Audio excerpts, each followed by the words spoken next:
The last letter from Berlin. It was the smell of damp earth and charred that lingered the most. Berlin lay silent, a city crushed beneath the weight of its own ruins, though silence was never truly silent. The wind played tricks, carrying the echoes of something, boots on broken glass, the sigh of stone surrendering under flame-licked pressure. Captain James Hawthorne had learned to stop questioning whether it was real or just memory bleeding through the cracks of his mind. The letter wasn't supposed to be there. He had found it folded inside the breast pocket of a tattered German greatcoat, discarded among the rubble near Friedrichstrasse. The paper was worn but intact, ink smudged yet legible. English, written not in the blocky, aggressive strokes of propaganda, but with the delicate curves of a personal truth. No name on the outside, just the words, "To my dearest Elise." James could have ignored it. Should have, perhaps. But there was something about the way the words gripped him when he first skimmed the page. Words of love, of longing, of a soldier who had seen the war's final curtain approaching and yet still clung to hope. "If I don't return, remember me not as a man of war, but as the boy who whispered your name beneath the birch trees that summer." He folded it carefully, tucking it into his own jacket, haunted by the idea that Elise, wherever she was, might never know those words existed. But that night, in the makeshift barracks of a half-destroyed schoolhouse, the letter stayed with him. James imagined the young man writing it, knuckles whitened around a pencil, knowing death was circling closer. The next morning, while smoke still drifted above the shell of the Reichstag, he made his decision. He would find her. What James couldn't know, what no one could know, was how far this letter's truth would reach, and how deeply it would unravel everything he thought he understood about war, love, and the lies we tell ourselves to survive. The city was a graveyard of sounds. The low rumble of distant artillery, the occasional whine of a shattered window still trembling in its frame, and beneath it all, the rasping silence of Berlin, half alive, half dead. James Hawthorne was a soldier. He knew the language of war better than the rhythm of his own breath. But this was something different. The letter had felt almost out of place, too pure for a place like this. As the captain read the last lines of the letter, he could see the ink-stained paper trembling in his hands. "I will hold you in my heart until my last breath, Elise. I will come back to you. I swear it on my soul." There was something about those words, something that stirred the corners of his heart that hadn't been touched by anything other than the brutality of war for far too long. He tried to imagine the young man who had written them, a soldier, perhaps just a few years younger than him, bound by duty but lost in the chaos. And yet, his thoughts drifted back to the girl. Elise. What kind of life had she led? What kind of love had she known? The war had been relentless, grinding them all into pieces, soldiers and civilians alike. But this soldier, whose name was now lost to history, had somehow managed to carve a sliver of hope amidst the ruins. And James, he couldn't help but feel the weight of that hope now, heavy in his chest, like an anchor that had somehow tethered him to something more than just survival.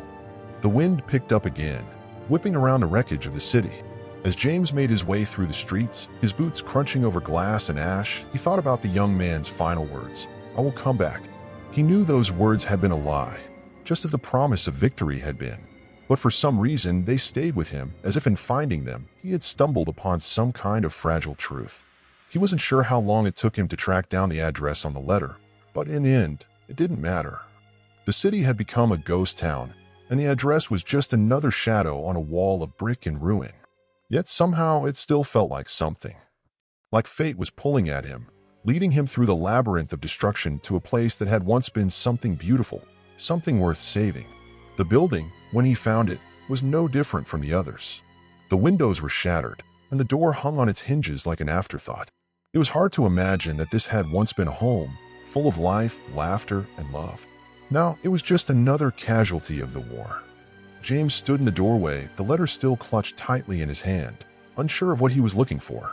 There were no voices inside, no sign of anyone who might remember the soldier who had written the words that had led him here. But there, in the corner of the room, on a table strewn with debris, was something that caught his eye.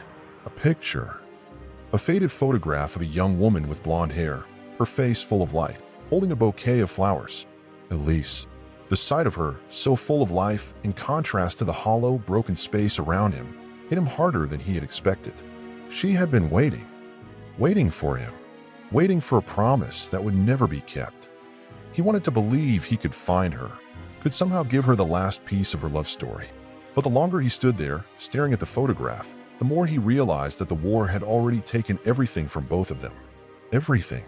But still, he couldn't bring himself to leave. Not yet. He had to try. The days that followed blurred together like the smoke rising from the wreckage of the city. James Hawthorne could feel the weight of the letter in his pocket, constantly reminding him of the promise he'd made to himself. He would deliver it to Elise. He had to. He couldn't shake the thought of her face, captured in that faded photograph, forever frozen in a moment of joy and expectation. She didn't deserve to live with the uncertainty, not knowing what had happened to her fiancé. The reality of war, however, had a way of making even the simplest of tasks feel impossible.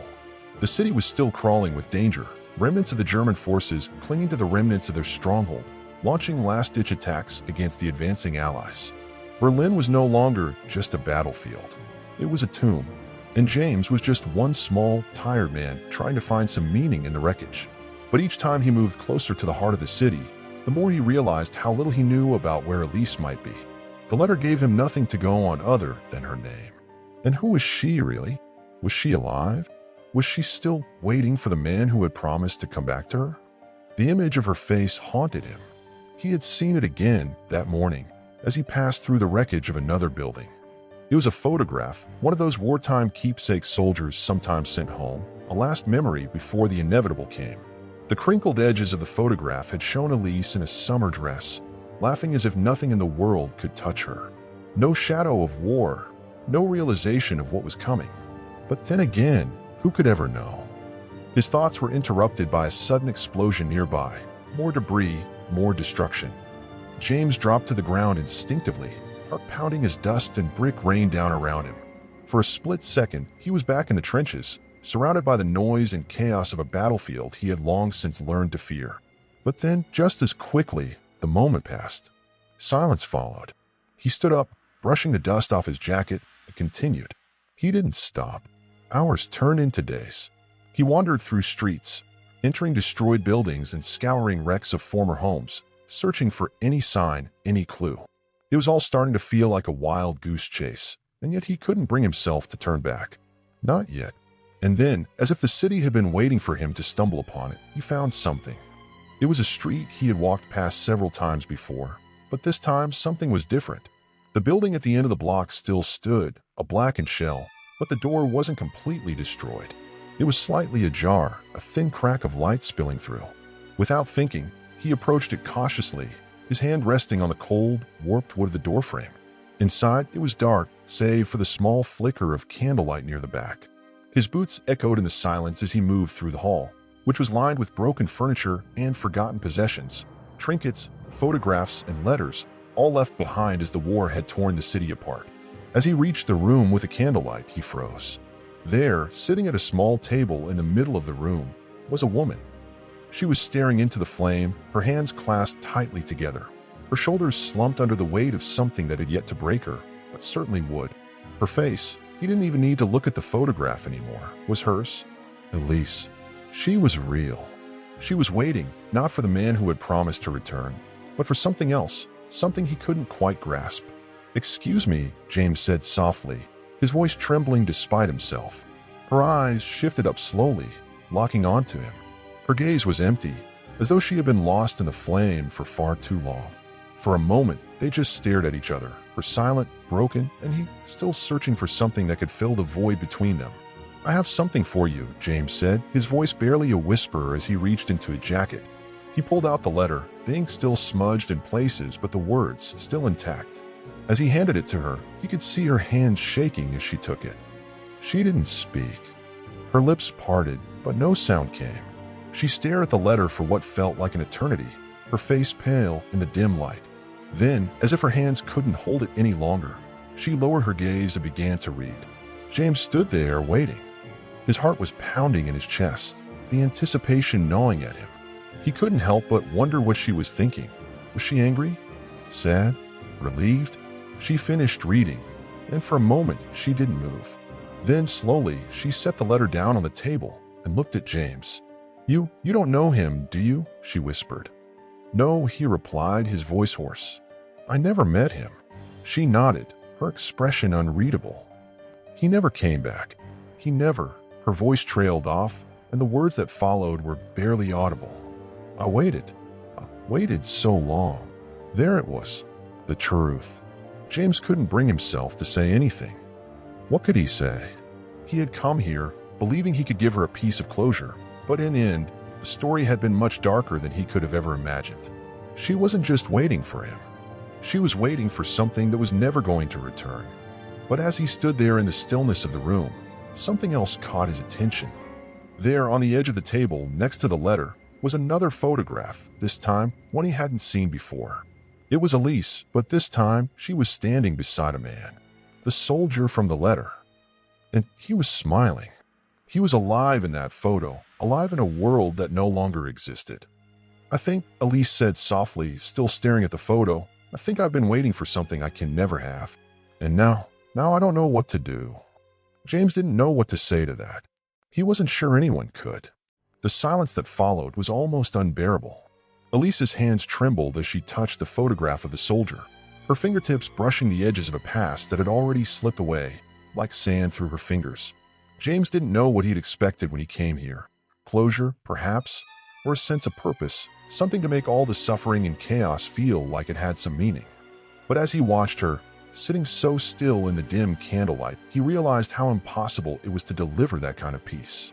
He couldn't fix her pain, and he certainly couldn't erase the weight of the past that hung between them like a shadow. The soldier's promise to return had been a lie, and now she was left with the wreckage of hope, just like everyone else. James started, unsure of what words could possibly make any difference, but she interrupted him, lifting her gaze slowly. Her eyes were red, tired, but still carrying a spark of something he couldn't quite place. Why did you bring it? She asked, her voice trembling but steady. Why not just leave it? It's not going to bring him back. It's not going to change anything.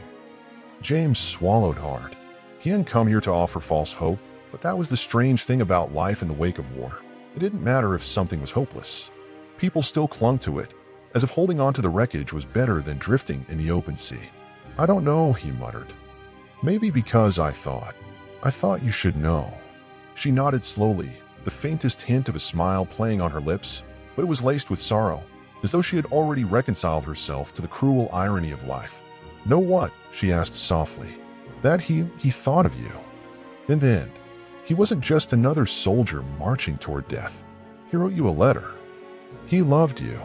Her eyes fell back to the letter, her fingers grazing the paper, and James could see the struggle in her expression. There was a part of her that wanted to tear it up, to throw it into the flames and be done with it. But there was another part of her, the part that had been waiting all these years, that needed to hear those words, even if they were nothing but a ghost. She didn't say anything more. She simply looked at the letter one last time, her hands folding it gently before slipping it into a small wooden box she kept on the table. Then, with a deep breath, she turned back to James, her eyes searching his face as if trying to understand why he was here, why he cared. You're not the first, she said quietly. You're not the first person who's come here to deliver a promise that couldn't be kept. James felt a chill run down his spine. The weight of her words lingered, settling in the space between them like something heavy. The war had stolen so much, so many lives, so many futures, and here in the ruins of Berlin, it felt as though it had stolen something far more intimate, the ability to keep a promise. Then why? He asked, his voice breaking slightly. Why wait? Why not just move on? For a moment, she didn't answer. The candle flickered, casting long shadows on the walls, and the room seemed to grow colder, despite the fire in the hearth. Because, she began, her voice soft and distant, sometimes holding on to the past is the only thing that keeps us from disappearing entirely. James nodded slowly, the words sinking into him with an almost unbearable weight. He understood. He had been clinging to his own ghost since the first day he stepped into this city. The ghosts of comrades lost, of a world that was vanishing with each step he took. It was easier to hold on to something, anything, than to face the terrifying void of moving forward without it. He felt suddenly exhausted, the crushing fatigue of war settling into his bones. He had thought that delivering the letter would somehow bring resolution, but now in this room with Elise, he realized that some things, some wounds, never healed. You have to let go, he said quietly, more to himself than to her. Elise met his gaze, her eyes still filled with that quiet strength the same strength that had carried her through all these years. "Let go," she whispered. "You think it's that simple." James stared at her, caught in the silence of the moment. She had been waiting. 4 years, she had waited for a promise that was never meant to be kept. And he had come here with his own burden of loss and war, expecting to find something that could make sense of it all. But there was nothing. There was no easy answer, no perfect closure. There was only the reality they both faced. The war had taken so much, and it had given them nothing in return. "I don't know," he said quietly, standing up. "I don't know what to say anymore." Elise stood with him, the flickering candlelight casting her shadow against the cracked walls. She placed a hand on his arm, the touch almost gentle, as if it were a final gesture of understanding between two souls who had seen too much. "You don't have to say anything," she said softly. Just remember." And with that, James turned to leave, the weight of the letter, the weight of the past, still pressing down on him. But there was something in her voice, in the way she said those last words, that stayed with him. Just remember. Maybe in the end, that was all they had left, the ability to remember, even if the rest of the world was lost to time. He stepped out into the streets of Berlin, where the ruins still stood, and for the first time since he'd arrived, he didn't feel the need to rush to keep moving. The war was over, but in many ways, it would never truly end. Not for Elise, not for him, and not for anyone who had lived through it. And as the sound of distant gunfire echoed in the distance, James Hawthorne walked into the ruins of the world, carrying the weight of a promise that had long since been broken, but still somehow carried with it the fragile hope that, in the end, it would never be forgotten.